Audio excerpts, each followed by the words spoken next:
এই শোনো না, আমাদের অন্ধবিশ্বাস চ্যানেলটি যারা এখনো সাবস্ক্রাইব করেননি প্লিজ সাবস্ক্রাইব করে দাও। আর অল্প কিছু সাবস্ক্রাইবার হলে 1,00,000 পরিবার হবে। সবাই প্লিজ সাবস্ক্রাইব এবং বেশি বেশি শেয়ার করে দাও প্লিজ।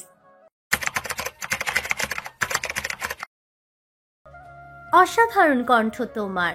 তোমার এত সুন্দর ভয়েস, তো তুমি সিঙ্গার না হয়ে ইঞ্জিনিয়ারিং কেন পড়ছো? আসলে এটা বাবার ইচ্ছে, বাবারও ইঞ্জিনিয়ার হওয়ার খুব ইচ্ছা ছিল, কিন্তু পারিবারিক বিজনেস সামলানোর জন্য সেটাতে আর মনোযোগ দিতে পারেননি। তাই তার ইচ্ছা, তার অপূর্ণ ইচ্ছাটাকে আমি পূর্ণ করব। কিন্তু তাই বলে তুমি তোমার গান গাওয়ার শখটা কিভাবে বাদ দিয়ে দিবে? আরে একেবারে বাদ দিব না তো। তুমি হয়তো জানো না, আমার ইতিমধ্যে কয়েকটি গানের অ্যালবাম বেরিয়েছে, আর ভবিষ্যতেও একজন প্রফেশনাল সিঙ্গার হওয়ার ইচ্ছা আছে আমার, তবে সেটা পার্ট টাইম প্রফেশন হিসেবে। ওয়াও, গ্রেট আরিয়ান, তুমি এত জিনিয়াস, আমার জানা ছিল না। ভার্সিটিতেও কত মেধাবী স্টুডেন্ট, আবার একজন ভালো গায়কও। I am really your big fan. Thank you. আচ্ছা, অনেক রাত হয়েছে, আমারও কিছু স্টাডি কমপ্লিট করে লাগেজ গোছাতে হবে। কালকে তো আবার সকাল সকাল উঠতে হবে। তুমি এখন ঘুমিয়ে পড়ো। Good night. Good night sweet boy, have a sweet dreams. Also for you sweet girl. Raisa phone রেখে অনেকক্ষণ খুশিতে এদিক ওদিক নাচানাচি করলো। তার জীবনে এত খুশি কখনো আসেনি। আরিয়ানের রেকর্ড করা ভয়েসটা বারে বারে প্লে করে শুনতে লাগলো। শুনতে শুনতে একসময় কখন যে ঘুমিয়ে পড়লো তার পাত্তাই পেল না। সকালে উঠে ফজরের নামাজ পড়ে 1 ঘন্টা ধরে জগিং করছে আরিয়ান। এরপর টেবিলে এসে ডায়েট অনুযায়ী খাবার খেলো। স্বাস্থ্য সম্পর্কে সে খুবই সচেতন। অবশ্য ছোটবেলা থেকে দেখতে খুবই সুন্দর আর কিউট। তবুও বেশ অনেক বছর আগে থেকে সে ডায়েট মেনটেন করে আসছে। 10 মিনিটের মধ্যে খাওয়া শেষ করে সে রুমে গিয়ে সবকিছু ঠিক আছে কিনা একবার দেখে নিল। রাতে অনেক কাজ ছিল, সব পড়া কমপ্লিট করে আবার অ্যাসাইনমেন্ট লিখতে হয়েছে রাত জেগে। রাত 3টায় শুয়ে ভোর 5টার মধ্যে উঠে যা খুবই হার্ডওয়ার্ক করে সে। 7টা বাজতে এখনও আধা ঘন্টা বাকি আছে, তাই সে তার নিজের তৈরি করা বাগানের দিকে এগিয়ে গেল পরিচর্যা করার জন্য। যদিও এসব কাজ করার জন্য মালি আছে, তবুও সে নিজের কাজ নিজে করতে পছন্দ করে। ওদের বাড়িটা অনেকটা প্রাকৃতিক পরিবেশের মধ্যে, লোকালয় থেকে অনেক দূরে। চারিদিকে সুন্দর সুন্দর গাছপালা আর খোলামেলা হাওয়া। যে এই বাড়িটাতে আসবে সে মুগ্ধ না হয়ে পারবে না। বাড়িটা দেখতে যেমন সুন্দর, তার সামনের বিশাল বাগানটা আরও সুন্দর। বাগানের মাঝখানে একটা ঝর্ণা, চারদিকে সাদা প্রাচীর ঘেরা, আর মাঝখানে একটা জলপুরীর ভাস্কর্য। সাদা প্রাচীর ঘেরা জায়গাটা একটা সরোবরের মতো, আর সেখানে জলপরি বসে রয়েছে। তার উপর থেকে আবার ঝর্ণার পানি ঝরছে। এই স্থাপনাটি আরিয়ানের বাবা নিজের হাতে বানিয়েছেন। আরিয়ানেরও ওটা ভীষণ পছন্দের। আরিয়ানদের বাড়ির সামনে 2 পাশে অনেক বড় ফুলের বাগান, তার মাঝখানে খুব সুন্দর পিচঢালা আসা যাওয়ার রাস্তা। এই পুরো বাড়িটা সহ এলাকার বাগান, ঝর্ণা সবকিছু আরিয়ানের বাবা নিজের হাতে নকশা করা। অতীতে তিনি একজন ইঞ্জিনিয়ার ছিলেন, তাই এইসব স্থাপনা খুব সহজেই নকশা করতে পেরেছেন। আরিয়ান তার বাবার এই স্থাপনাগুলো খুব ভালো লাগে, কিন্তু সামনে 2 পাশের বাগানগুলো আরিয়ানের নিজের করা। অসংখ্য ফুলের গাছে ফুলগুলো ফুটে আছে, তার সাথে শীতের কুয়াশা ভেজা পরিবেশ, হালকা মৃদুমন্দ বাতাস। এই পরিবেশটা আরিয়ানের খুব পছন্দের। হাঁটতে হাঁটতে আরিয়ান বাগানের কাছে চলে এলো। দেখলো 3 থেকে 4 জন মালি আগে থেকেই সেখানে ফুলের বাগানে পরিচর্যা করছে। আরিয়ান ওদের বারণ করেছে কাজ করতে, তবু ওরা কথা শোনে না। আরিয়ানকে ছোটবেলা থেকেই ভীষণ ভালোবাসে। এই বাড়ির প্রত্যেকটি কাজের লোক আর মালি অনেক পুরনো। প্রত্যেকে এই বাড়ির মানুষদের নিঃস্বার্থভাবে ভালোবাসে। আরিয়ান ওর বাবা মাও ওদেরকে ভীষণ ভালোবাসে, কোনোদিনই তাদেরকে পর করে ভাবেনি। তোমরা কেন শুধু শুধু কষ্ট করতে এলে? আমি বলেছি না এসব আমি করব, তোমরা শুধু শুধু কষ্ট করছো। আরে না বাজান, এইখানে কষ্টের কি হইল? এইটা তো আমাগোর দায়িত্ব, আমরা থাকতে তোমার কেন কষ্ট করা লাগবো?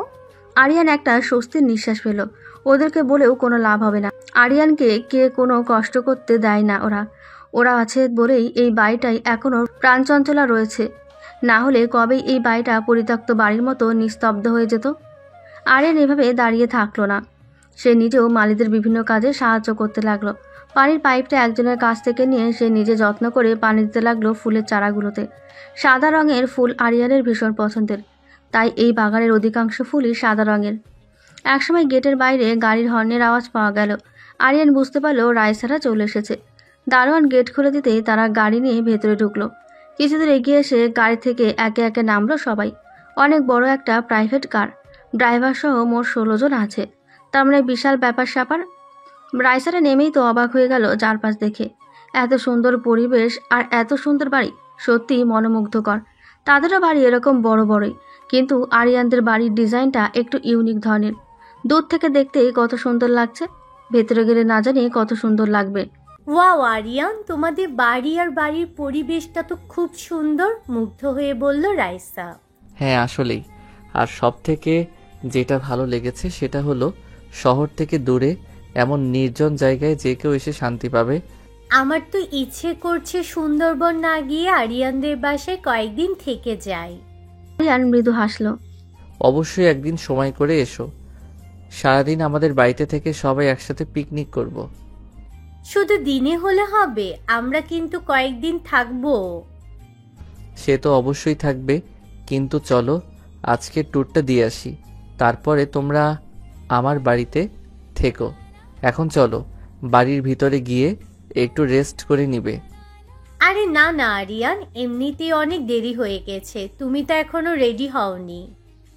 এই জন্যই তো বললাম 5টা মিনিট আমাদের বাড়িতে বসো, আমি রেডি হয়ে আসছি। Just give me only 5 minute time. তুমি দেখছি সব কাজেই ফার্স্ট। রাইসার কথাতে মৃদু হাসলো আরিয়ান। তারপর সবাইকে নিয়ে ভেতরে চলে গেল। বাড়ির ভেতরটা আরো অনেক সুন্দর, সাজানো গোছানো ড্রয়িং রুম আর দামি আসবাবপত্র দিয়ে ভরা। বোঝা যাচ্ছে এই বাড়ির মানুষগুলো কতটা শৌখিন আর আভিজাত্যপূর্ণ। আরিয়ান সবাইকে ড্রয়িং রুমে বসিয়ে গেল। তারপর কয়েকজন কাজের মহিলাকে বলল তাদের জন্য কফির ব্যবস্থা করতে। নিজের রুমে চলে গেল আর কয়েকজন কাজের মহিলা ট্রেতে করে সবাইকে কফি দিল। তখন আরিয়ানের বাবা অফিসে যাওয়ার জন্য সিঁড়ি দিয়ে নামছিলেন। এতগুলো ছেলে মেয়েকে দেখে তিনি অবাক হয়ে গেলেন। রাইসা আরিয়ানের বাবাকে দেখে চিনে ফেলল। পুরো যেন আরিয়ানের কার্বন কপি। বাপ ছেলে দেখতে অনেকটা একই রকম। আসসালামু আলাইকুম আঙ্কেল। হাঁটুর একটু নিচ পর্যন্ত শার্ট আপ শর্ট ড্রেস পরা একটা মেয়েকে সালাম দিতে দেখে আমজাদ কবির সাহেব বেশ অবাক হলেন। বাকিদের পোশাক আশাক ও অনেক আধুনিক ধরনের, বোঝা যাচ্ছে বড়লোক বাপদের আদরের দুলাল দুলালি। তাও তিনি হাসি মুখে সালামের জবাব দিলেন।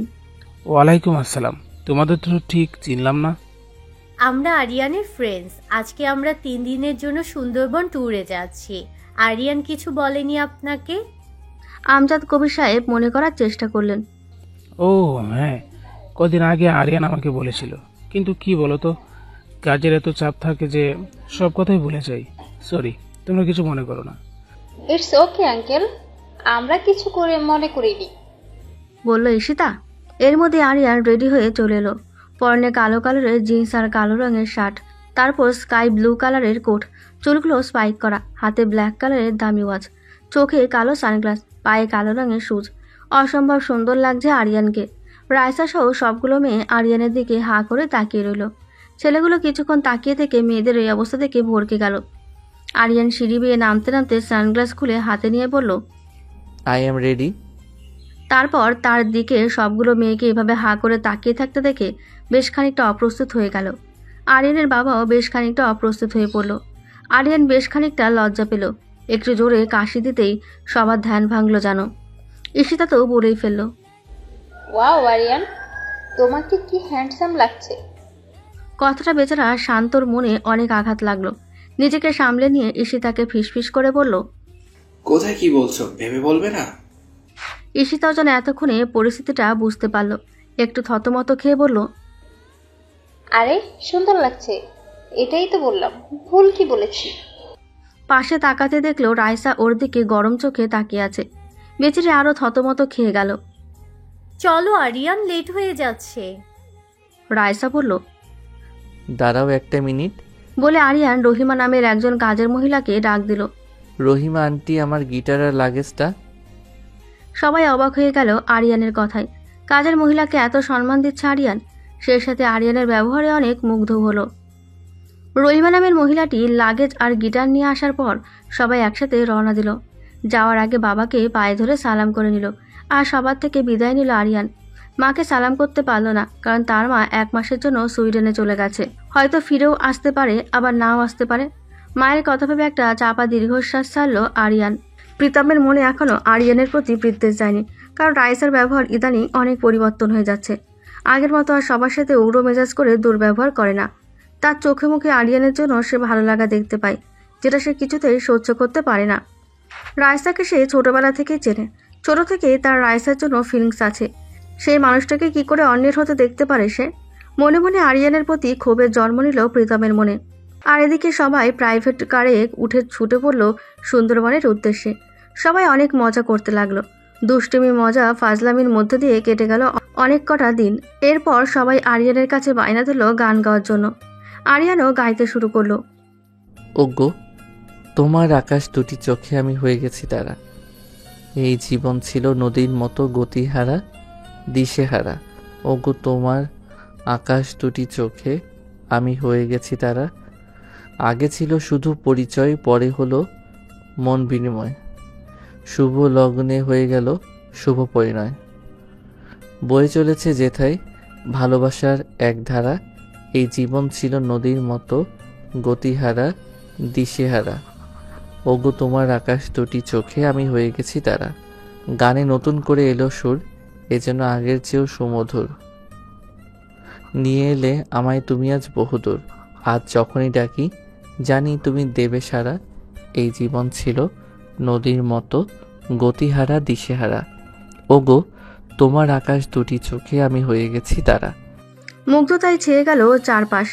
সকলে বিমোহিত হয়ে গেল এই সুরে। আরিয়ান তার ছোট্ট হৃদিকে মনে করে গানটা উৎসর্গ করলো। গানের প্রতিটা লাইন যেন তাকে উদ্দেশ্য করে গাওয়া। বুকের বাঁ পাশে কষ্টের পাশাপাশি এক সূক্ষ্ম ভালোবাসার অনুভূতি নাড়া দিয়ে উঠল।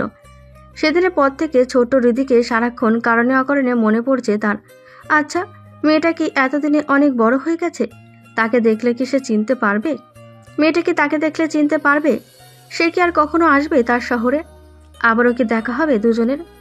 দেখা হলে আরিয়ান কি করবে? ছোটবেলার মতো খেলার সঙ্গী তো আর করতে পারবে না। তাহলে তাদের পরিচয় কি হবে?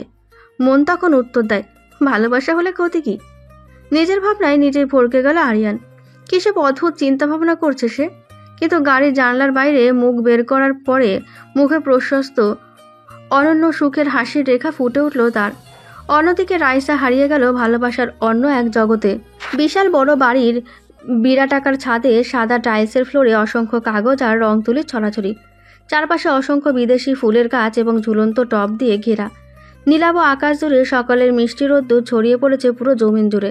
শীতল মৃদু বাতাস বারংবার এলোমেলো সতেজ করে দিয়ে যাচ্ছে প্রকৃতিকে। বাড়িটার নিচে বিশাল সুইমিং পুলের পানিতে অদ্ভুত ঢেউ খেলে যাচ্ছে। ছাদে টাকা কাগজগুলি উড়ে যেতে সিঁড়ি বেয়ে ধূপধাপ পায়ে নুপুরের ঝংকার ফেলে ফেলে দৌড়ে আসছে এক শুভ্রবর্ণা ষোড়শী রমণী। তার লম্বা কোকড়ানো রেশমি বাদামি চুলগুলো কোমর জুড়ে নৃত্যের তালে তালে দুলতে লাগলো। বেবি পিঙ্ক রঙের দীর্ঘ পোশাকের সাথে তার কোমল, তার শ্বেতাঙ্গ পেলাব দেহ লতার মতো দুলে দুলে উঠছে। মুখে তার বিশ্বজোড়া অমায়িক মধুর হাসির ছোঁয়া লেগে আছে। তার ডাগর ডাগর হরিণী চোখ জোড়ায় আনন্দের ঝিলিক বয়ে যাচ্ছে। দ্রুত ছুটে এসে ছাদময় পড়ে থাকা কাগজগুলো একত্রিত করলো। সেগুলো উঠিয়ে দেখতে দৃশ্যমান হলো এক বালক বয়সের ছেলের মিষ্টি সুখাবয়ব। সেই স্কেচ দেখে তরুণীর ঠোঁটের হাসি আরও প্রশস্ত হলো। সেটা বুকে জড়িয়ে ধরে সে কোমল কণ্ঠে বলতে লাগলো, এখনো আমার হৃদমাঝারে তোমার সেই বালক রূপের মিষ্টি চেহারাটাই ফুটে রয়েছে। জানি তুমি এখন অনেক বড় হয়ে গেছো, বয়স 20-এর কোঠা পেরিয়ে আরও বেড়ে গিয়েছে। এখন তুমি পূর্ণ বয়স্ক যুবক। তোমার সেই যুবক রূপ, দেহাম্বয়ব দেখার আকুল তৃষ্ণা আমার মনে। তুমি কি সেই আগের মতোই আছো নাকি অনেকটা বদলে গেছো সেটাও জানার খুব ইচ্ছে। তোমার মনে কি এখনো আমি রয়েছি নাকি অন্য কোনো রমণী সেটা দখল করে নিয়েছে সেটাও জানার ভীষণ ইচ্ছে আমার। আচ্ছা, আমার মতো তোমার কি আমাকে দেখতে ইচ্ছে হয় না? আমাকে কি খুব করে মনে পড়ে না?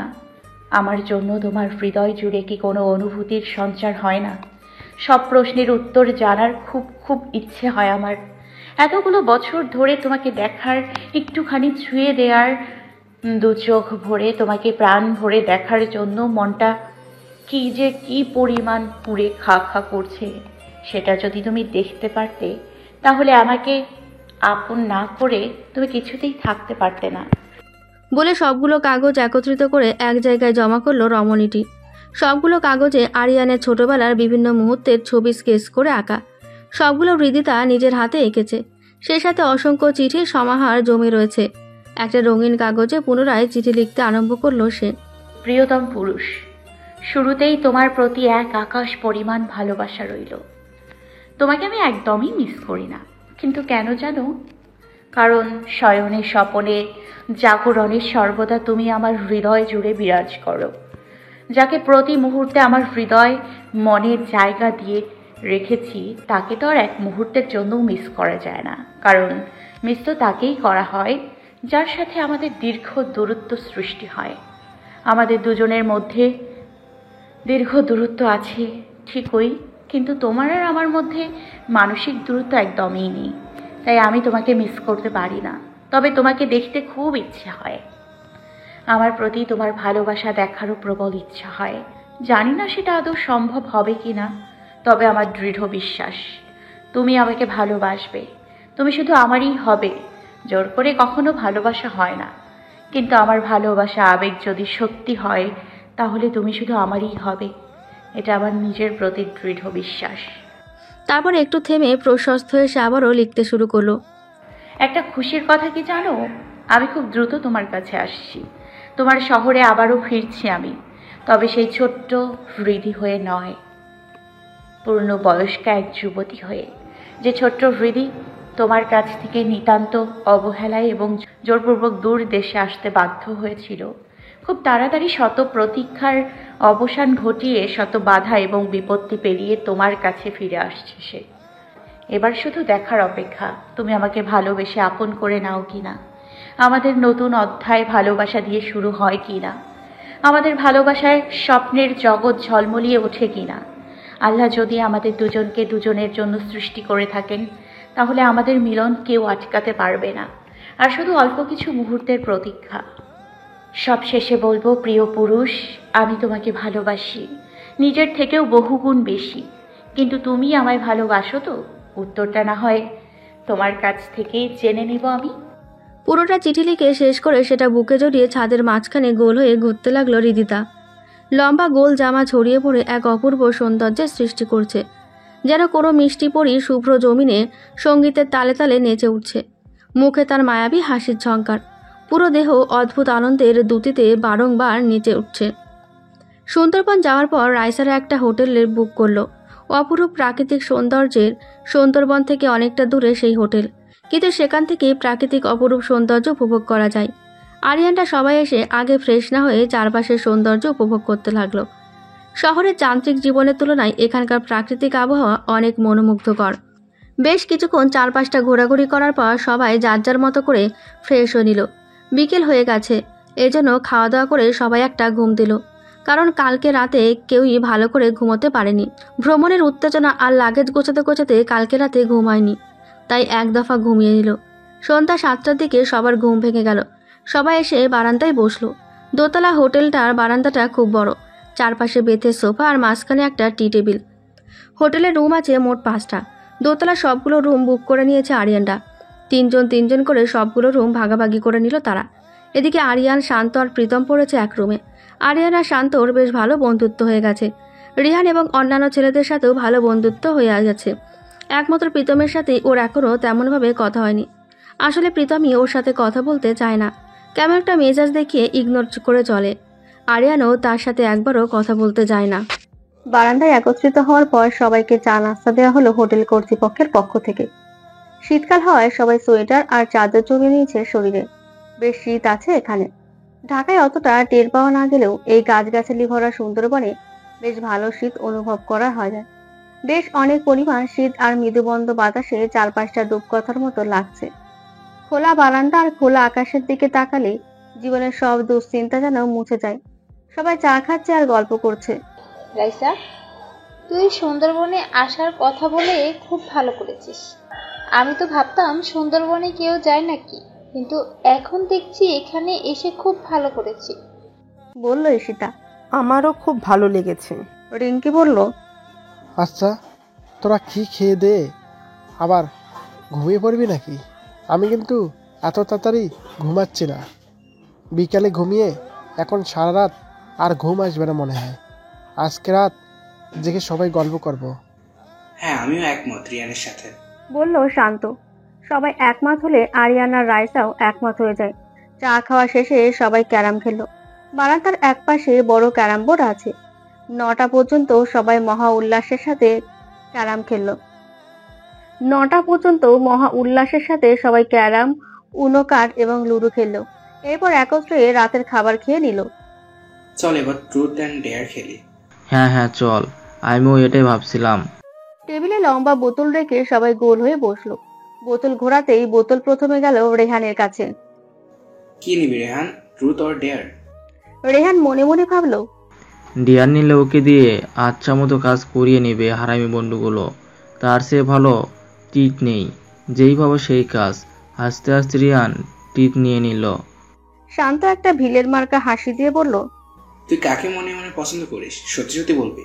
মিথ্যা বললে হার একটা বাস্ত রাখবো না। সব প্রমাণ আমার কাছে আছে, কিন্তু আমি তোর মুখ দিয়ে স্বীকার করাবো। রেহান পড়ে গেল মহা বিপদে। সে তো কবে থেকে শ্রাবণীকে পছন্দ করে, কিন্তু সামনাসামনি কি আর বলা যায়। শ্রাবণী তার সামনে বসে আছে, বেচারার গলা শুকিয়ে কাঠ হয়ে যাচ্ছে। শান্তর ওপর প্রচন্ড রাগ হচ্ছে, মনে হচ্ছে ব্যাটাকে এখনই চিবিয়ে খেয়ে ফেলে। আর ওইদিকে শান্ত মুখ চেপে হাসছে। কি হলো বল, এত সময় নিলে বাকিরা খেলবে কখন? রায়সা বলল। রেহান একটা ভাবলাকান্তের মার্কা হাসি দিয়ে পড়ল, শ্রাবণী। বলে এক দৌড়ে একেবারে নিজের রুমে গিয়ে দরজা লাগিয়ে দিল। আর এদিকে তো সবাই হাসতে হাসতে ফেটে পড়ছে। রেহান শ্রাবণীকে পছন্দ করে এটা তাদের ধারণাতেও আসেনি, কিন্তু শ্রাবণী রেহানের আচরণে সবই বুঝতো। সেও মনে মনে রেহানকে পছন্দ করত, তবে কখনো মুখ ফুটে বলেনি। শ্রাবণী চাইছিল রেহান নিজের মুখে তাকে পছন্দ করার কথা বলুক। অপ্রস্তুত পরিস্থিতির মধ্যে রেহান কথাটা বলে দিলেও লজ্জার পাশাপাশি সে মনে মনে খুশিও হয়েছে। সবাই রেহানকে নিয়ে ইচ্ছা মতো মজা নিচ্ছে, আর বেচারি শ্রাবণী তো লজ্জায় নুয়ে পড়ছে। সেও মাথা নিচু করে নিজের রুমে চলে গেল। দুইটা দেখ কিভাবে পালালো। শান্তর হাসি যেন আর থামছেই না। আচ্ছা, ওদেরকে ওদের মতো থাকতে দে, চল আমরা আবার খেলা শুরু করি। এবার বোতল ঘোরাতে শান্তর দিকে বোতল ঘুরল। শান্ত পড়ল মহা ফ্যাসাদে। ও সবাইকে ফাঁদে ফেলে মজা নাই। আজকে ওর সাথে না জানি কি হতে যাচ্ছে। বেচারা তো ভয়ে অস্থির। আর এদিকে ঈশিতা ভিলেনি মার্কা হাসি হাসছে। ইদানিং শান্ত তাকে বেশি সময় দেয় না, আজ তার যোগ্য প্রতিষেধ হাসিল করবে। কিরে শান্ত, ট্রুথ নিবি নাকি ডেয়ার? বলল ঈশিতা। শান্ত জানে এই মেয়ের সামনে ট্রুথ নিলে তাকে এমন এমন সব প্রশ্ন করবে যাতে তার ইজ্জত মাটির সাথে ধুলোয় মিশে যাবে। তাই যত কষ্টই হোক তাকে ডেয়ার নিতে হবে। ডেয়ার। ঈশিতা যেন আকাশের চাঁদ হাতে পাওয়ায় খুশি পেল। বেশ ভাব নিয়ে আয়েশি ভঙ্গিতে বলল, এখনই আমার জন্য আইসক্রিম নিয়ে আয় যা। শান্ত তো বিস্ময়ে থ হয়ে গেল। এই শীতের মধ্যে তুই আইসক্রিম খাবি? মাথার তার কি সবকটা ছিঁড়ছে নাকি আরো বাকি আছে? আর তাছাড়া এই সুন্দরবন, আমি আইসক্রিম পাবো কোথায়? সেটা তুই জানিস, আমি কি করব। এখন ডেয়ার যেহেতু নিয়েছিস সেটা পূরণ কর, না হলে সারা রাত তোকে দিয়ে আমার পা টেপাবো। শীতের মধ্যে কিছুতেই আইসক্রিম খেতে পারবে না ঈশিতা, তাও শান্তকে দিয়ে আইসক্রিম আনিয়ে ছাড়বে। কয়েকদিন আগে সে রাত্রেবেলা আইসক্রিম খেতে চেয়েছিল, কিন্তু শান্ত না করে দিয়েছিল। সেই প্রতিশোধ সে আজকে নেবে। মনে মনে ভাবতে সে ভিলেন মার্কা হাসিটা আবার দিল। এদিকে শান্ত তো কিছুতেই যাবে না, কিন্তু তাও বন্ধুদের চাপাচাপিতে নিচে নেমে গেল। দেখা যাক হোটেলের ম্যানেজারকে বলে কোনো ব্যবস্থা করা যায় কিনা। এদিকে খেলা আবার শুরু হলো। এবারে বোতল পড়ল প্রীতমের দিকে। কেউ কিছু বলার আগেই প্রীতম বলল, আমি ট্রুথ নিব। বাহ, তুই তো ভালোই অ্যাডভান্স। আচ্ছা, তোকে প্রশ্নটা আমিই করি, তোর বর্তমান গার্লফ্রেন্ডের নাম কি? রায়সা দ্রুত বলে উঠল। প্রীতম কি বলবে বুঝতে পারছে না। সে তো 2 দিন পর পরই গার্লফ্রেন্ড চেঞ্জ করে। যদিও সে রায়সাকে মন থেকে ভালোবাসে, কিন্তু সে গার্লফ্রেন্ড রাখে অনেকগুলো। আর রায়সা তা ভালো করে জানে। প্রীতমের এতদিনের রুক্ষ আচরণের কড়া জবাব দেওয়ার জন্যই রায়সা সবার সামনে এমন প্রশ্ন ইচ্ছে করেই করেছে। প্রীতম মাথা নিচু করে বলল, নিধি। বাহ, সেই। আবার বোতল ঘোরানোর পর বোতল গিয়ে পড়লো রায়সার দিকে। আমিও ট্রুথ নিব, ঝটপট বলে ফেললো রায়সা। রায়সাকে প্রশ্ন করলো রিহান, তুই কি কাউকে ভালোবাসিস? এই প্রশ্নে রায়সা যেন কিছুটা থমকে গেল। কিছুক্ষণ পর নিজেকে সামলে নিয়ে সলজ্জ মুখে বলল, হ্যাঁ। কে সে? এই কয়েকটা প্রশ্নের উত্তর দিব আমি। প্রশ্ন একবারই করা যায়, আর আমি সেটার উত্তর দিয়ে দিয়েছি যে পছন্দ করি, কিন্তু কাকে করি সেটা এখন আর বলবো না। কিন্তু আয়শা, রিহান আর কিছু বলতে যাবে, রাইসা তার সেই চিরাচরিত চোখের দৃষ্টি নিক্ষেপ করলো। আর সেই চোখের দৃষ্টিতে যেন ভস্ম হয়ে গেল রিয়ান। আর কিছু বলার সাহস পেল না। আবার বোতল ঘোরাতেই বোতল গিয়ে পড়লো আরিয়ানের দিকে। ফারজাদ রিয়াদ দিল, আর ডিয়ার হিসেবে তাকে ভালোবাসার সংজ্ঞা জিজ্ঞেস করলো রাইসা। আরিয়ান চেয়ারে গা এলিয়ে দিয়ে আকাশের পানে স্বচ্ছ দৃষ্টি নিবদ্ধ করে ঘোর লাগা আবেগী কণ্ঠে বলতে লাগলো, আমার কাছে ভালোবাসা মানে বিশ্বাস, ভরসা, মায়া, অনুভূতির মায়াজাল। প্রিয় মানুষটির আঙুলের ভাঁজে আঙুল রেখে নির্বিঘ্নে আনন্দ চিত্তে বিশ্বাসের পথ চলা। আমার কাছে ভালোবাসা মানে প্রিয় মানুষটির জন্যে বুকের বাঁ পাশটাতে তার জন্যে সূক্ষ্ম অথচ তীব্র আবেগ, মায়া আর একরাশ পরিমাণ ভালোবাসা জমিয়ে রাখা। সুখে দুঃখে সর্বদা তাকে বুকে জড়িয়ে রেখে তাকে ভরসার আশ্বাস দেওয়া। শত বিপদ আর বাধা বিপত্তি একে অপরের হাত শক্ত করে ধরে রেখে এক হয়ে মোকাবেলা করা। আমার কাছে ভালোবাসা মানে শত দুঃখ, যন্ত্রণা আর কষ্টের মাঝেও প্রিয় মানুষটির মুখের একটুখানি হাসি দেখে হৃদ মাঝারে গভীর শান্তি আর সুখের আভাস খুঁজে পাওয়া। তার একটুখানি ভালোবাসা, কেয়ার আর ভরসার হাতছানি পেলে নিজেকে পৃথিবীর সর্বশ্রেষ্ঠ সুখী ব্যক্তি মনে করা। আমার কাছে ভালোবাসা মানে জীবনের অন্তিম মুহূর্ত, অন্তিম নিঃশ্বাস পর্যন্ত তার হাতটা শক্ত করে ধরে রাখা। যৌবন থেকে বৃদ্ধ পর্যন্ত শুধু তাকেই নিঃস্বার্থ আর সীমাহীনভাবে ভালোবেসে যাওয়া। আরিয়ান আকাশের পূর্ণিমার চাঁদে যেন ছোট্ট হৃদির খিলখিল করে হাসতে থাকা মুখটা দেখতে পেল। এক অজানা গভীর আবেগ তার হৃৎপিণ্ডটাকে মুচড়ে ফেলতে লাগলো। কয়েক গুণ গতিতে সেটা তীব্রভাবে স্পন্দিত হতে লাগলো। সে গভীর নিষ্কলক দৃষ্টিজোড়া প্রচন্ড আবেশে নিবদ্ধ করে রাখলো সেই পূর্ণিমার চাঁদরূপী তার চাঁদের মতো মায়াময় ছোট্ট হৃদির নিষ্পাপ মুখের পারে। পরক্ষণে সকলের হাততালি আর প্রশংসার আওয়াজে ধ্যান ভাঙলো তার। পরদিন সারা সকাল ওরা সুন্দরবন ঘুরল। প্রাকৃতিক মনোমুগ্ধকর আবহাওয়া আর বৈচিত্র্যময় জীবজন্তু দেখে এতদিনের পড়াশোনা, চাপ আর ক্লান্তি যেন উধাও হয়ে গেল। আর রাতে চলল পুরো দমে আড্ডা, গল্প আর বিভিন্ন রকমের খেলা। 2টা দিন খুব আনন্দ আর মজার সাথে কেটে গেল ওদের। বন্ধুদের সাথে থাকলে প্রতিটা মুহূর্ত যেন রঙিন হয়ে যায়, স্মরণীয় হয়ে থাকে এক একটা ক্ষণ। জানা অজানা বিভিন্ন অ্যাডভেঞ্চার করলো সবাই মিলে। তৃতীয় দিন রাত্রে সবাই মিলে বারবিকিউ পার্টি করলো। হোটেলের সামনে বিশাল এক বাগান, চারপাশে অসংখ্য গাছপালা। তার মাঝে তারা নিজেরা আগুন জ্বালিয়ে গোল হয়ে বসে বারবিকিউ বানালো। গান, আড্ডা, দুষ্টুমির মাঝে কেটে গেল আনন্দময় মুহূর্তগুলো। আকাশে সহস্র তারার ঝলকানি। এই মনোমুগ্ধকর পরিবেশে সবাই যেন হারিয়ে গেল। পরদিন ফিরে যেতে হবে ভেবে সবার মনটা বিষণ্ণ হয়ে গেল। কিন্তু সবাই মিলে ঠিক করলো এভাবে সবাই মিলে ট্যুর নিবে 1 মাস পর পর। ক্যাম্পাসে বসে সকলে আড্ডা দিচ্ছে। সকালের মৃদুমন্দ শীত আর হালকা মিষ্টি রোদ ছুঁয়ে দিচ্ছে সবাইকে। আরিয়ানের বন্ধুরা আর রাইসার বন্ধুরা সবাই মিলেমিশে গেছে। এখন রাইসার আর আগের মতো র্যাগিং করে না। সবাই আড্ডা দিচ্ছে, কিন্তু রাইসা সেখানে অনুপস্থিত। সবাই এটা নিয়ে কথা বলছিল। তার কিছুক্ষণ পর এই রাইসা চলে এলো। ওর হাত ভর্তি গানের অ্যালবাম। কিরে রাইসা, কই ছিলি এতক্ষণ? আর তোর হাতে এগুলো কি? রাইসা মিষ্টি করে হেসে বলল, সারপ্রাইজ, এগুলো আমাদের সবার প্রিয় আরিয়ানের নিজের গাওয়া গানের অ্যালবাম, যেগুলো সম্পর্কে আরিয়ান তোমাদের কখনো কিছু বলেনি। শুধু আমাকে একবার বলেছিল আসলে সে নিজেকে নিজে থেকে কারো সামনে প্রকাশ করতে চায় না। আজ আমার পক্ষ থেকে তোমরা সবাই একটা একটা করে অ্যালবাম পাবে। শেষ কথাটা ক্যাম্পাসের সবাইকে উদ্দেশ্য করে বলল রাইসা। সত্যি নাকি রে আরিয়ান? আমরা তোর বন্ধু হয়েও তুই একবার আমাদেরকে এই কথাটা বললি না? আসলে আমি এখনই বলতে চাইনি। যখন প্রফেশনাল সিঙ্গার হতাম তখন তোরা এমনিতেই জেনে যেতি। আচ্ছা, এখন এসব কথা রাখো। তোমরা সবাই আরিয়ানের গানের অ্যালবামগুলো নাও। সবাইকে রাইসা একে একে গানের অ্যালবামগুলো দিতে লাগলো। সবাই তো এগুলো পেয়ে মহা খুশি। আরিয়ান খানের গান বলে কথা, একে তো তার হ্যান্ডসামনেস, আর ট্যালেন্টের জন্য ভার্সিটির সবাই তাকে অনেক পছন্দ করে। এখন তার নতুন করে তার আরেক প্রতিভার কথা জেনে সবাই তো একেবারে খুশিতে গদগদ হয়ে গেছে। অ্যালবাম তো দিয়ে দিলাম আরিয়ান, এবার এক্ষুনি তুমি আমাদেরকে ট্রিট দিবে। আরিয়ানের কাছে টাকা পয়সার কখনো কমতি থাকে না, কমতি শুধু তার ভালোবাসার, যেটা এই বন্ধুগুলো পূরণ করে দিচ্ছে। তাদের জন্য তো নিজের জীবনও দিয়ে দিতে পারে আরিয়ান। আচ্ছা বেশ, তবে এখন না, ক্লাস ছুটির পর আমরা 5 স্টার হোটেলে যাব, আর যা ইচ্ছে খেতে পারো। হুররে! এদিকে বাসায় বসে রাগে ফুঁসছে প্রীতম। ওর সহ্য হচ্ছে না আরিয়ানের প্রতি রাইসার এত প্রায়োরিটি ভালোবাসা। না পাচ্ছে কিছু করতে আর না পাচ্ছে সহ্য করতে। তখনই তার ফোনটা বেজে উঠল। তার রিসেন্ট গার্লফ্রেন্ড নিধি ফোন করেছে।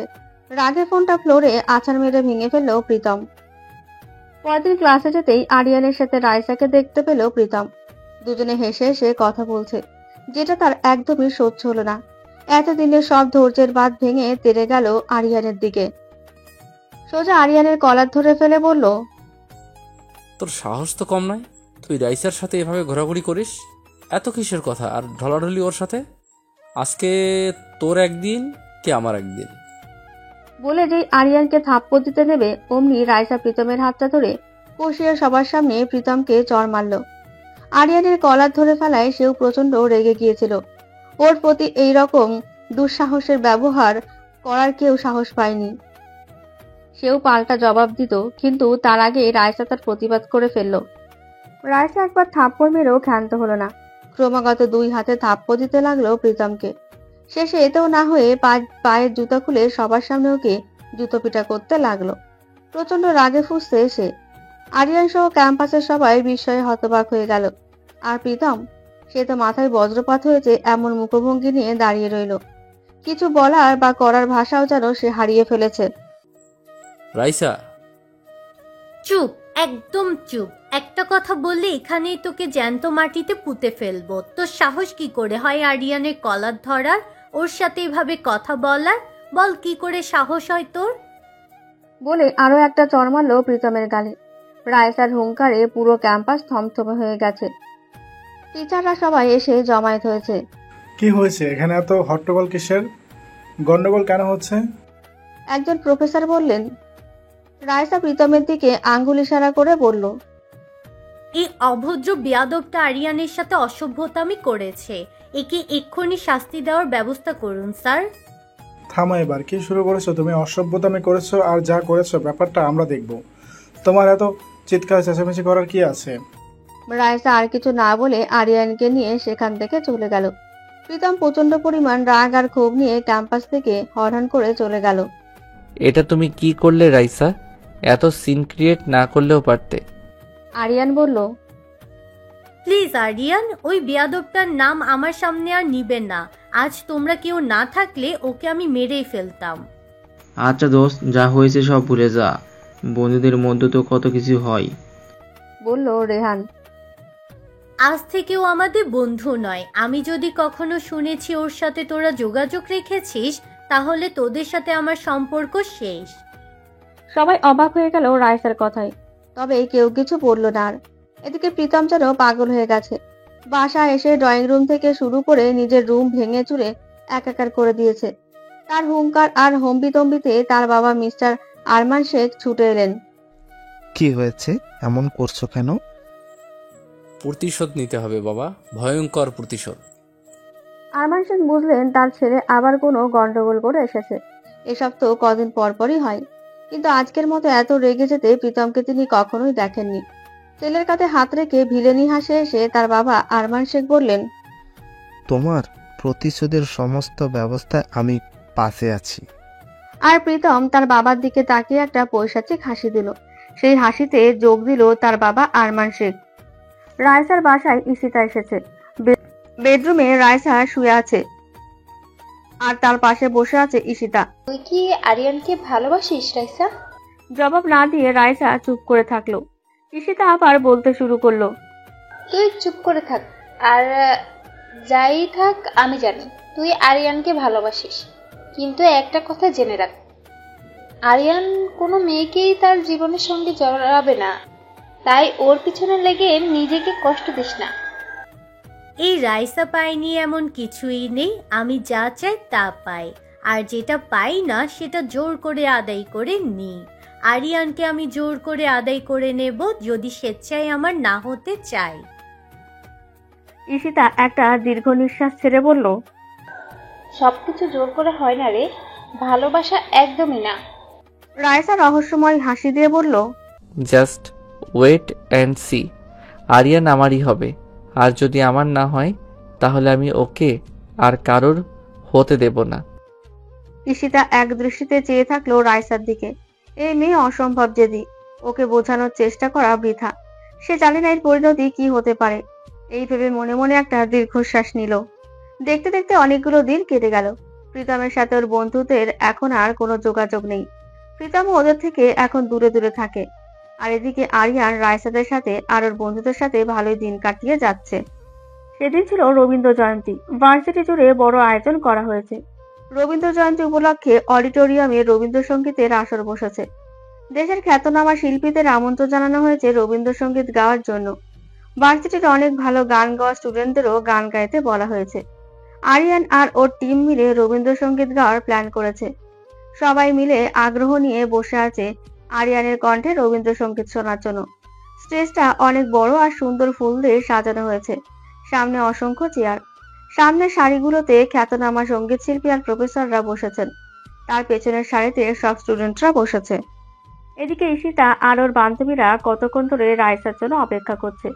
প্রায় আধা ঘন্টা হয়ে গেলেও রাইসা এখনো আসছে না। ফোন করে যাচ্ছে, ফোন বন্ধ পাওয়া যাচ্ছে। ওদের এখন টেনশন হতে শুরু করেছে।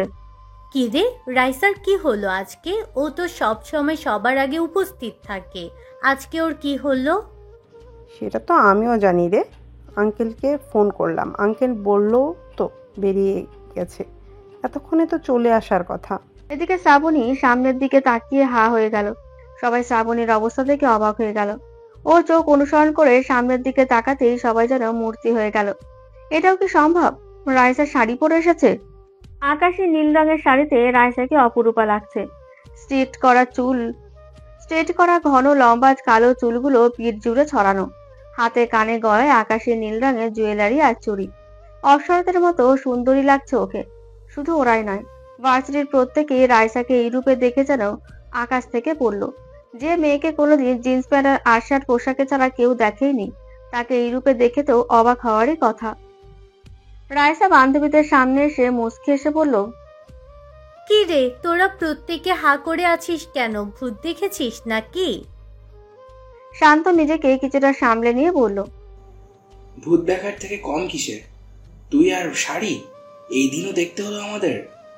রেহান বলল, আমি মনে হয় স্বপ্ন দেখছি রে, কেউ আমাকে একটু চিমটি কাট। শ্রাবণী রেহানকে খুব জোরে বাঁ হাতে একটা চিমটি কাটলো। রেহান আউচ করে চেঁচিয়ে উঠল। রাইসা হেসে বলল, আরে নারীতেই শাড়ি, তোরা এমন ভাব করছিস যেন আমি কোনো মেয়েই না। ঈশিতা বলল, তোকে তো আমরা কখনো মেয়েই মনে করিনি, পুরো লেডি গুন্ডি লাগতো। তোর যা অ্যাটিটিউড, পুরাই মাফিয়া কই। বলেই প্রত্যেকে হাসতে লাগলো। আর এদিকে রাইসা গরম চোখে তাকাতেই সবাই চুপ হয়ে গেল। আরে এদিকে দাঁড়িয়ে আমরা সময় নষ্ট করছি কেন? ওদিকে মনে হয় আরিয়ানদের ফাংশন শুরু হয়ে গেছে। চল চল, জলদি চল সবাই। রাইসা তালা দিতেই প্রত্যেকে অডিটোরিয়াম রুমের দিকে চলল। প্রত্যেকে গিয়ে তৃতীয় সারির চেয়ারগুলোতে বসে পড়ল। দেশের বিখ্যাত রবীন্দ্রসঙ্গীত শিল্পীরা রবীন্দ্রসঙ্গীত গাইছেন। এভাবে প্রায় 1 ঘন্টা চলে গেল। রাইসার আর ভালো লাগছে না। রবীন্দ্রসঙ্গীত তার কোনো কালেই ভালো লাগে না।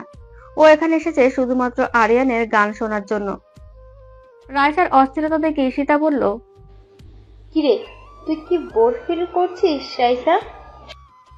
আরে হ্যাঁ, আমি তো আরিয়ানের গান শোনার জন্য অপেক্ষা করছি। ওর গান কখন শুরু হবে? ঈশিতা মুচকি এসে বলল, বান্ধবী দেখি আমার পুরো ফিদা হয়ে আছে আরিয়ানের প্রতি। সবুর কর, সবুরে নেওয়া ফলে। রাইসা এবার আর গরম চোখে তাকালো না, বরং লজ্জা পেয়ে মুচকি আসলো। কিছুক্ষণ পরে আরিয়ান ওর বন্ধুরা এলো রবীন্দ্রসঙ্গীত গাওয়ার জন্য। আজ ওদের কাছে গিটার নেই, বরং আরিয়ানের হাতে একটা ভায়োলিন। রাইসা সহ প্রত্যেকে খুব আগ্রহ নিয়ে বসলো আরিয়ানের গান শোনার জন্য। আরিয়ান গাইতে শুরু করলো রবীন্দ্রনাথের সেই অমর প্রেমের সঙ্গীত। আমারও পরানো যাহা চাই, তুমি তাই গো, আমারও পরানো যাহা চাই। তুমি সুখ যদি নাহি পাও গো, যাও সুখেরও সন্ধানে যাও। আমি তোমারে পেয়েছি হৃদয় মাঝে, আরও কিছু নাহি চাই গো, আমারও পরানো যাহা চাই। তুমি তাই গো, আমারও পরানো যাহা চাই। আমি তোমারও বিরহে রহিব বিলীন, তোমাতেই করিব বাস। দীর্ঘ দিবস দীর্ঘ রজনী, দীর্ঘ বর্ষ দীর্ঘ মাস। যদি আরও তাহারে ভালোবাসো, যদি আরও ফিরে নাহি আসো, তবে তুমি যাহা চাও তাই যেন পাও। আমি যত দুঃখ পাই গো, আমারও পরানো যাহা চাই। তুমি তাই গো, আমারও পরানো যাহা চাই। হাততালিতে মুখরিত হয়ে উঠল পুরো অডিটোরিয়াম ক্যাম্পাস। রবীন্দ্রসঙ্গীতের স্নিগ্ধতায় ছড়িয়ে পড়ল আরিয়ানের কণ্ঠে প্রতিটি মানুষের হৃদয়ে। ফাংশন শেষ করে সবাই উঠে যাচ্ছে, কিন্তু রাইসা তখনও সেই মুগ্ধতায় সেভাবেই বসে আছে। তার দৃষ্টি এখনো আরিয়ানের বসে থাকা সেই চেয়ারটির দিকে নিবদ্ধ হয়ে আছে। রাইসা, এই রাইসা, উঠ, কতক্ষণ ধরে ডাকছি তোকে। ঈশিতার চিৎকার আর ধাক্কাধাক্কিতে রাইসা যেন হুঁশ ফিরে এলো। কি হলো, এভাবে চেঁচাচ্ছিস কেন? চেঁচাবো না? 10 মিনিট ধরে তোকে ডেকেই যাচ্ছি, আর তুই এক ধ্যানের সামনের দিকে তাকিয়ে আছিস। কি হয়েছে তোর? সত্যি সত্যি ভূতে ভর করলো নাকি তোর মাথায়? আরে ধুর, কি সব বলিস এসব? বলে রাইসা চলে এলো অডিটোরিয়াম থেকে। পেছনে পেছনে ঈশিতাও এলো। আরিয়ান কই রে? আমি কি জানি, মনে হয় ওর বন্ধুদের সাথে কোথাও বসে আড্ডা দিচ্ছে। রাইসা আরিয়ানকে খুঁজতে লাগলো, সাথে ঈশিতাও আসছে। এক সময় দেখলো আরিয়ান ক্যাম্পাসে বসে বন্ধুদের সাথে কথা বলছে। ও খুশি হয়ে দৌড়ে গেল তার দিকে, শাড়িতে পা পেঁচিয়ে পড়ে যেতে নিল। ঈশিতা ওকে ধরে ফেললো। সাবধানে চলবি তো। রাইসা ওর কথায় পাত্তা না দিয়ে সিঁড়ি বেয়ে নিচে চলে গেল এক দৌড়ে। ওর কানের কাছে গুজে রাখা গোলাপি ফুলটা নিয়ে চলে এলো আরিয়ানের কাছে। প্রচন্ড হাঁপাচ্ছেও, তাও মুখে হাসি ফুটে আছে, এক অমায়িক তৃপ্তির হাসি। আরিয়ান রাইসাকে এই অবস্থায় দেখে বেশ অবাক হয়ে গেল। শাড়িতে রাইসাকে অসাধারণ লাগছে, কিন্তু এভাবে দৌড়ে আসার কারণ বুঝতে পারলো না। কেউ কিছু বুঝে ওঠার আগেই ক্যাম্পাস ভর্তি সবার সামনে রাইসা আরিয়ানের সামনে লাল গোলাপ ফুলটা উঁচিয়ে ধরে বলতে লাগলো, আই লাভ ইউ আরিয়ান, অনেক অনেক ভালোবাসি তোমাকে। Will you love me? সকলে যেন বিস্ময়ের সীমা থাকলো না। রাইসা প্রপোজ করছে, তা আবার আরিয়ানকে, যে মেয়েকে কোনোদিন ভয় ছাড়া কেউ কখনোই দেখেনি। সে কিনা এভাবে একটা ছেলেকে প্রপোজ করছে। কত শত ছেলে ওকে প্রপোজ করেছিল, অ্যাকসেপ্ট করা তো দূরের কথা, অপমান জুটেছিল তাদের ভাগ্যে, আর পরিণাম হয়েছিল ভয়াবহ। অনেক ছেলেরা আজকে রাইসার প্রতি নতুন ভাবে ক্রাশ খেয়েছিল। তারা জ্বলছে রাইসা আরিয়ানকে প্রপোজ করছে বলে। ফারজাদ কিছুক্ষণ শান্ত দৃষ্টিতে রাইসার দিকে তাকিয়ে থাকলো। সে যেন বিস্ময়ে কাটিয়ে উঠতে পারছে না। অনেকক্ষণ শেষে একটা দীর্ঘশ্বাস নিয়ে আরিয়ান রাইসার উদ্দেশ্যে বলল, দেখো রাইসা, তুমি হয়তো জানো আমি কোনো মেয়ের সাথে কখনো রিলেশনে জড়াবো না। যদিও বা কখনো সামাজিকতার খাতিরে বিয়ে করতে হয়, তাহলে সেটা হবে জাস্ট ফর্মালিটি। আমার লাইফে প্রেম ভালোবাসা বলতে কিছু নেই, আর আমি চাই না কোনো মেয়েকে আমার জীবনের সাথে জড়িয়ে তাকে কষ্ট দিতে। মন থেকে কারোর জন্য ফিলিংস না আসলে আমি কাউকে কখনো ভালোবাসতে পারবো না। আর তোমাকে আমি একজন জাস্ট ফ্রেন্ড ভেবেছি, তোমার প্রতি কখনো অন্যরকম ফিলিংস অনুভব করিনি, ইভেন কোনো মেয়ের প্রতি কখনো হয়নি, আর ভবিষ্যতে হওয়ারও কোনো সম্ভাবনা নেই। তাই প্লিজ এরকম প্রপোজাল আমার সামনে আর করো না। I can't accept it. ভালোবাসা নিয়ে কিছুটা মিথ্যে ছিল আরিয়ানের শেষ কথাগুলোর মাঝে। ছোট্ট হৃদির প্রতি অনুভূতিগুলো সে সবার সামনে অপ্রকাশিতই রাখলো। অন্যদিকে পুরো ভার্সিটি ক্যাম্পাস নিশ্চুপ নিস্তব্ধ হয়ে গেল আরিয়ানের গম্ভীর ও শান্ত কঠোর কথাগুলো শুনে।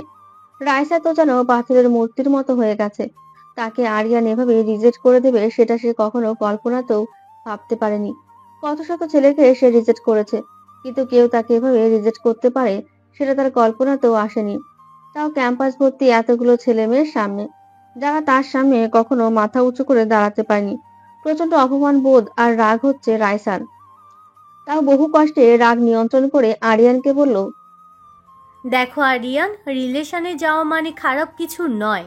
আমরা আগের মতোই থাকবো, শুধু গার্লফ্রেন্ড বয়ফ্রেন্ড হয়ে। আরিয়ান পূর্বের মতো গম্ভীর কণ্ঠে বলল, দেখো রাইসা, এটা কখনোই সম্ভব না। আমি তোমাকে আগেও বলছি আর এখনও বলছি, প্লিজ ট্রাই টু আন্ডারস্ট্যান্ড। এসব কথাবার্তা আর আমার সামনে কখনো বলবে না। তুমি শুধু আমার ফ্রেন্ড বলে তোমার সাথে ভদ্রভাবে কথা বলেছি, অন্য কেউ হলে এই ভদ্রতাটুকু থাকতো না। দিশার ঘটনাটা নিশ্চয়ই তোমার মনে আছে। রাইসা এবার আর নিজেকে সামলাতে না পেরে আরিয়ানকে থাপ্পড় দিতে নিলেই আরিয়ান তার হাতটা ধরে ফেলল। রাইসা হাত ছোটানোর জন্য ছটফট করতে লাগলো। আরিয়ান শান্ত দৃষ্টিতে তার দিকে কিছুক্ষণ তাকিয়ে থেকে হাতটা ছেড়ে দিল। এই ভুল আর দ্বিতীয়বার করো না রাইসা। তুমি আমাকে কখনোই ভালোবাসোনি, এটা জাস্ট তোমার একটা মোহ কেটে গেলে তুমি আমাকে দূরে সরিয়ে নেবে, ঠিক যেমনটা এখনকার সময় সবাই একে অপরের প্রতি করে থাকে। শেষ কথাটা বাবা মায়ের প্রতি ক্ষোভ থেকে বলল আরিয়ান। সেখানে এক মুহূর্ত না দাঁড়িয়ে থেকে হনহন করে চলে গেল গাড়িতে করে। আর এদিকে রাইসা খুব রাগে ক্ষোভে অপমানে দুঃখে কষ্টে নিজেকে আর সামলে রাখতে না পেরে চিৎকার করে কাঁদতে লাগলো। ওর বন্ধুরা ছুটে এলো ওকে সান্ত্বনা দেওয়ার জন্য, কিন্তু ভার্সিটির বাকি ছেলেমেয়েরা ওর কষ্টে বরং বেশ মজাই নিচ্ছে। কারণ রাইসা উগ্র ব্যবহার আর অহংকারের জন্য সবার সাথে অনেক খারাপ ব্যবহার করত, অনেককে বাজেভাবে অপমান অপদস্থ করেছে। তাই সবাই এখন তার দুর্দিনে গায়ে আগুন লাগানো হাসি হাসছে। বিশেষ করে মেয়েরা তো দ্বিগুণ খুশি হয়েছে, কারণ একদিকে তো তাদের ক্রাশ বয় আরিয়ান তাকে রিজেক্ট করে দিয়েছে, আর অন্যদিকে তাদের এতদিনের অপমানের বদলাও নিয়ে নিয়েছে। রাইসা উঠে দাঁড়িয়ে চোখের পানি মুছে নিল, শক্ত হয়ে দাঁড়িয়ে দ্রুত পায়ে চলে গেল ক্যাম্পাসের বাইরে। রাইসার বাকি বন্ধুরাও যে যার মতো করে চলে গেল। এখন রাইসাকে বুঝিয়ে লাভ নেই, মাথা শান্ত হলে আপনা আপনি সব বুঝে যাবে। এদিকে রাইসা বাসায় এসে সবকিছু ভাঙচুর করতে লাগলো। উন্মাদ হয়ে গেছে যেন, সামনে যাকেই পাচ্ছে তাকে কিছু না কিছু দিয়ে আঘাত করছে। কেউ আর ভয়ে সামনে আসতে চাচ্ছে না। ঘরে এসে ঘরের সবকিছু ভেঙে গুড়িয়ে ফেলেছে। তার বাবা মা রাইসার এমন উগ্র ব্যবহার দেখে অভ্যস্ত। রেগে গেলে হর হামেশাই এমন আচরণ করে রাইসা। রাগ কমে গেলে এমনিতেই ঠিক হয়ে যাবে, তাই আর মেয়েকে ঘাটালেন না তারা। নিজেদের প্রতিও বেশ বিরক্ত অনুতপ্ত তারা।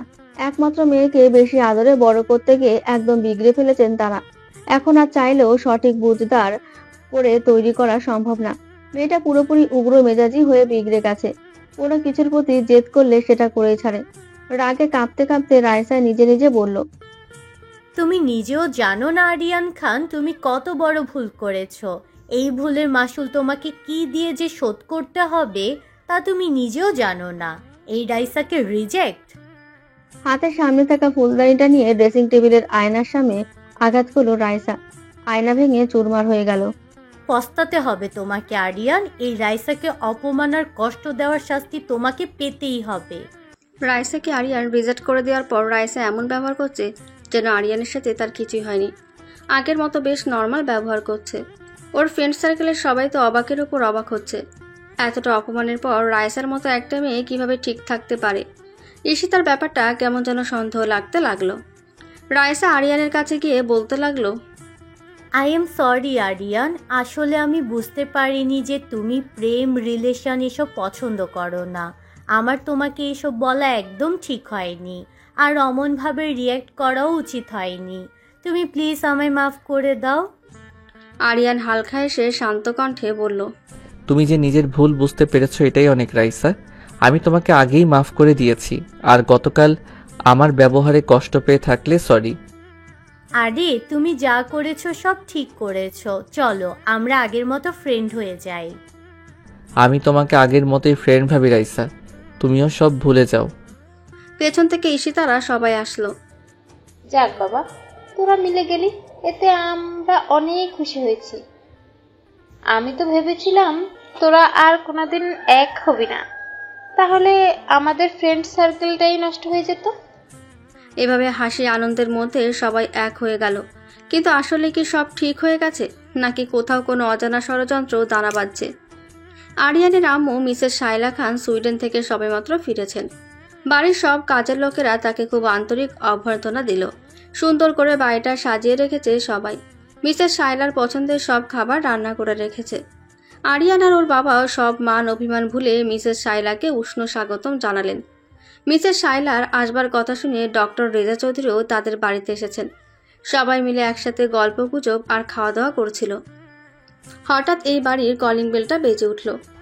কাজের মহিলা ফরিদা বেগম গিয়ে দরজা খুলতেই ভেতরে প্রবেশ করলো বেগুনি রঙের গ্রাউন পরিহিতা এবং লাগেজ হাতে এক সুন্দরী মেয়ে। ড্রয়িং রুমে প্রবেশ করতেই মেয়েটি চিৎকার করে ডাকতে লাগলো, মনি, আঙ্কেল, আরিয়ান, বাবা, তোমরা সবাই কোথায়? ড্রয়িং রুম থেকে এক অপরিচিত মেয়ের কণ্ঠ শুনে সবাই ড্রয়িং রুমে ছুটে এলো। সুন্দরী আর ষোড়শী এক তরুণীকে দেখে সবাই অবাক হয়ে গেল। মেয়েটির চালচলন আর পোশাক আশাকে বিদেশি ভাবভঙ্গি স্পষ্ট হয়ে উঠেছে। কে তুমি? এখানে কি করছো? মিসেস শাইলা জিজ্ঞেস করলেন। মেয়েটি চোখে পানি এনে বলল, আমাকে চিনতে পারছো না মনি? আমি তোমার রিদি, হুমায়রা চৌধুরী রিদিতা। সবাই যেন হতবাক হয়ে গেল। আমজাদ কবির সাহেব আর ডক্টর রেজা চৌধুরীর চোখ ছলছল করে উঠল। মিসেস শাইলাও আবেগাপ্লুত হয়ে উঠলেন। সবার শেষে ধীরে ধীরে এলো আরিয়ান। আরিয়ান কোনো কিছু বুঝে উঠতে পারছে না। মিসেস শাইলা কোনো কথা না বলে মেয়েটিকে জড়িয়ে ধরলেন। একে একে আমজাদ কবির সাহেব আর ডক্টর রেজা চৌধুরীও জড়িয়ে ধরল। সবার চোখে আনন্দের পানি। এতদিন পর আমাদের কথা মনে পড়লো রে মা। রেজা চৌধুরী কাঁদতে কাঁদতে বললেন। মেয়েটা কান্না করতে করতে বলল, অনেক কষ্ট হয়েছে বাবা তোমাদের ছাড়া থাকতে, কিন্তু শেষে আর থাকতে না পেরে ছুটে চলে এলাম তোমাদের কাছে। সবাই অনেক কথা বলছে মেয়েটিকে। আরিয়ান তখনও নিশ্চুপ ভূমিকা পালন করছে। অবাক চোখে জিজ্ঞেস করলো, কে এই মেয়েটি বাবা? আমজাদ কবির সাহেব চোখে পানি আর মুখে হাসি নিয়ে বললেন, ও আমাদের হৃদিতা, তোর রেজা আঙ্কেলের মেয়ে। তোর ছোটবেলার খেলার সাথে কত সময় কাটিয়েছিস ছোটবেলায় ওর সাথে, ও তোর সেই হৃদি। আরিয়ান বিস্ময়াভূত নয়নে তাকিয়ে থাকলো সামনে থাকা মেয়েটির দিকে। মেয়েটিও তার দিকে এক দৃষ্টিতে তাকিয়ে থাকলো। আরিয়ানের বিস্ময় যেন কাটছেই না। কিছুতে যেন বিশ্বাস হচ্ছে না সবকিছু। এত বছর পর নিজের ছোটকালের সাথীকে এভাবে দেখতে পাবে সেটা সে কখনো কল্পনাও করেনি। মস্তিষ্কের মানুষ পরে ছোটবেলার অজস্র স্মৃতি দ্রুতগতিতে হানা দিতে লাগলো। চোখ দুটো লাল হয়ে অশ্রুসিক্ত হয়ে গেল। আবেগাপ্লুত হলেও মেয়েটিকে দেখে আরিয়ানের মনে কোনো অনুভূতির সঞ্চার হলো না। হৃদস্পন্দন একটুও বাড়ল না। কিন্তু কেন? কেমন আছো আরিয়ান? ভালো আছি, তুমি কেমন আছো? তোমাদের ছাড়া এতদিন ভালো ছিলাম না, কিন্তু এখন অনেক ভালো আছি। মিসেস শাইলা তাড়া দিয়ে বললেন, আচ্ছা, সব কথা কি এখনই বলবে? আগে যা ফ্রেশ হয়ে নে, তারপর কথাবার্তা বলা যাবে। মেয়েটি ফ্রেশ হতে চলে গেল।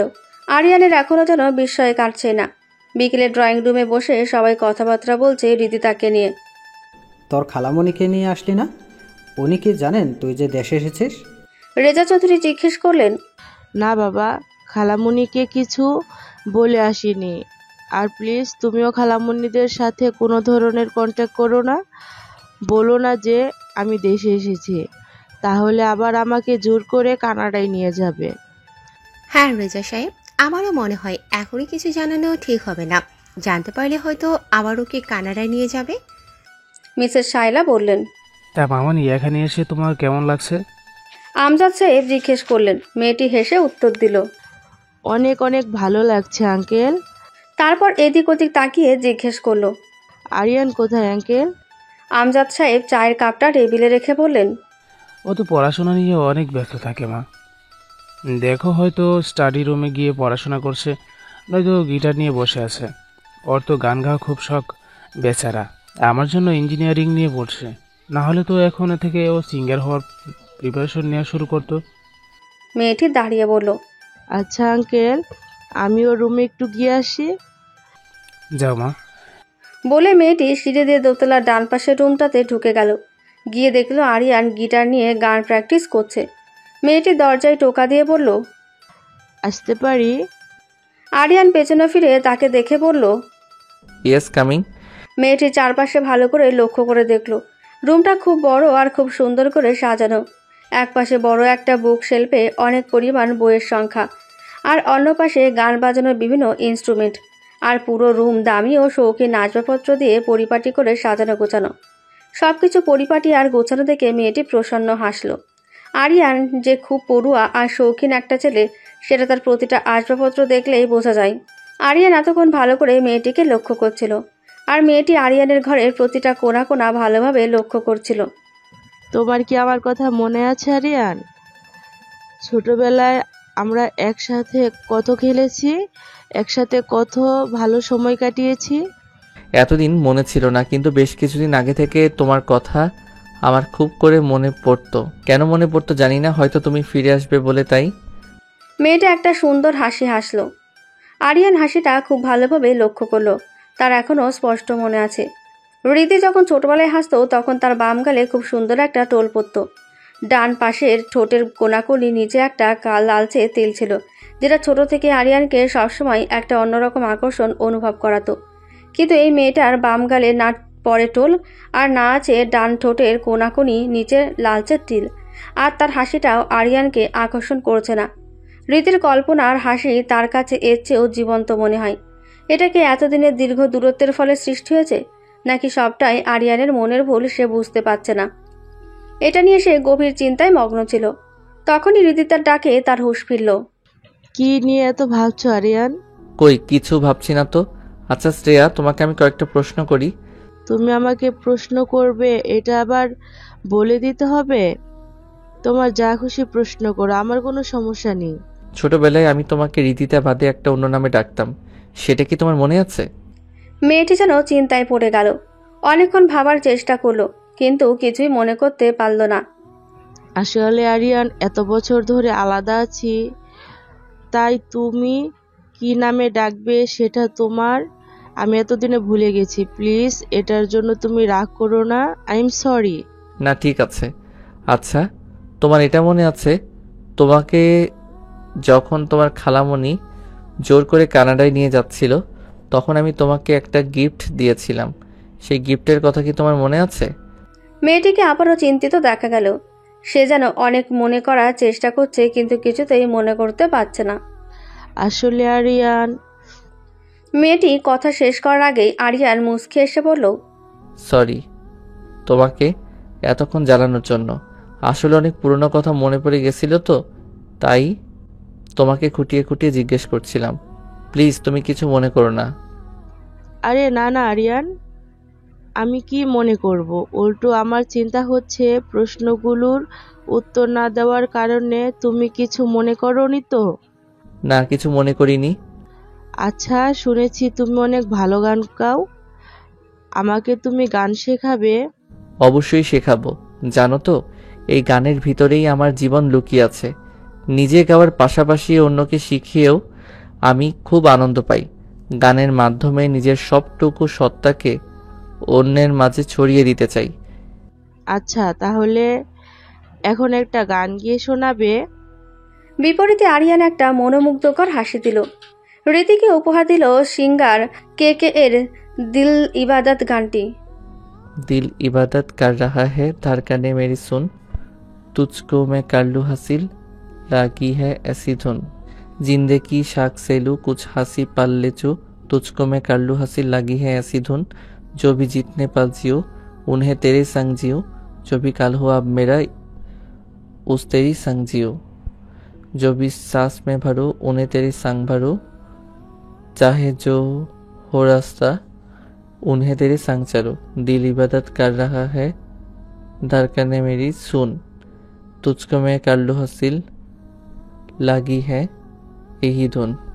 হৃদিতার সাথে আরিয়ান তার বন্ধুদের সাথে পরিচয় করিয়ে দিল। সবাই হৃদিতার সাথে ভালো মতো পরিচয় হয়ে অল্প সময়ের মধ্যেই বন্ধু হয়ে গেল। রাইসা হৃদিতার সাথে এমন ব্যবহার করছে যেন তার কতদিনের চেনা। খুব আপন করে নিয়েছে হৃদিতাকে। এতে আরিয়ান যতটা না অবাক হয়েছে, তার থেকে দ্বিগুণ অবাক হয়েছে রাইসার ফ্রেন্ড সার্কেলের সবাই। রাইসা সব কিছু এত সহজভাবে নিচ্ছে কি করে, সেটাই সবাই ভেবে পাচ্ছে না। তবে ও যে সব কিছু ভুলে সব মেনে নিয়েছে, এটাই অনেক তাদের কাছে। ড্রয়িং রুমে বসে আলোচনা করছিলেন মিসেস শায়লা, আমজাদ কবির ও ডক্টর রেজা চৌধুরী। কিছু না মনে করলে একটা প্রস্তাব রাখতাম রেজা সাহেব, বললেন মিসেস শায়লা। আরে না না ভাবি, কি মনে করব? হৃদিতার মা মারা যাওয়ার পর আর ওকে হারানোর পর আপনারাই তো আমার ফ্যামিলি ছিলেন এবং এখনও আছেন। আপনারা যা বলবেন তাতে আমি কি কখনো কিছু মনে করতে পারি? মিসেস শায়লা প্রসন্ন হলেন।